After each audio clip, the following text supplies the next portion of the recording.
Hi, everybody. A question we get a lot, is there a housing bubble? And I'm going to show you a couple reasons why we don't think that there is. Reason number one, if you look at this graph, you've got a huge drop in household formations that happened in the early 2000s. But if you fast forward now to 2023, that blue line, the blue bar, is how many new households are being formed, meaning people that need to purchase or rent homes. The yellow line are household completions, how many homes are being completed. And you can see for the last 6 years, and then this year is going to be even worse, there's not nearly enough homes being completed to keep up with demand. Why is that? Well, a lot of it has to do with demographics.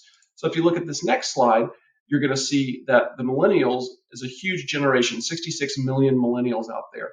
And their prime buying age, the age that most millennials buy their first home, is around 33, 34 years old.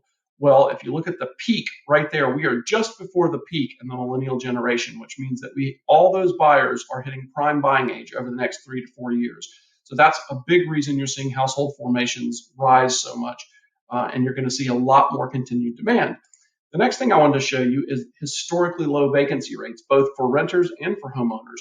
But if you look at this graph going back to 1995, you can see where during the Great Recession, there was plenty of inventory, and that's where you see high vacancy rates. But the lowest levels we've seen since the mid-90s right now for both vacancies in single-family homes and in rental properties.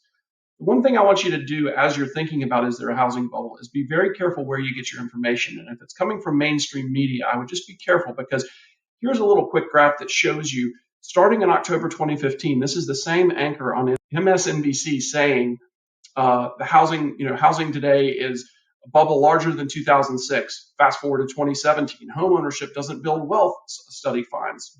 July 19, the housing market's about to shift in a bad way for buyers.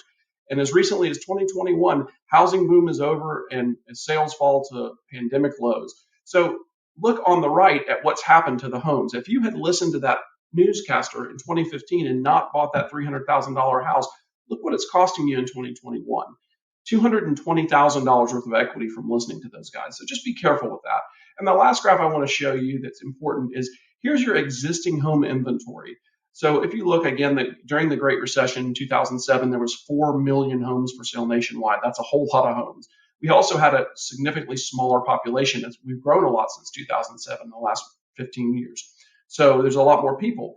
Look at today. There's 980,000 houses active for sale in the United States. But that's actually misleading, because half of those are actually already under contract. So as the most recent data that we could see, there's actually 569,000 homes available for sale as of the most recent statistics. So that will tell you that alone, there's just not enough inventory. And when you have a lot of people that need to buy and not enough inventory, where do prices go?